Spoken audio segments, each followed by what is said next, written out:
So ఇక్కడ ఈ రోజు కోర్టులో వచ్చినటువంటిది కూడా కొంతమంది తప్పుడు ప్రచారం చేస్తున్నారు సోషల్ మీడియాలో. ఏదో శిక్ష పడ్డదనో అసలు కేసే ఓడిపోయిందనో ఏదో తప్పు జరిగిందనే విధంగా కొంతమంది సోషల్ మీడియాలో కొంతమంది కాంగ్రెస్ పార్టీ నాయకులు పిచ్చి కూతలు కూస్తా ఉన్నారు.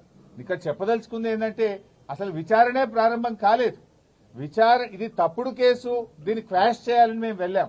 ఇక న్యాయస్థానం విచారణ జరగాలి అని అన్నదే తప్ప ఇక్కడ తప్పు జరిగిందనో అవినీతి జరిగిందనో శిక్ష వేసిందో అనే ప్రశ్నే లేదు ఇక్కడ.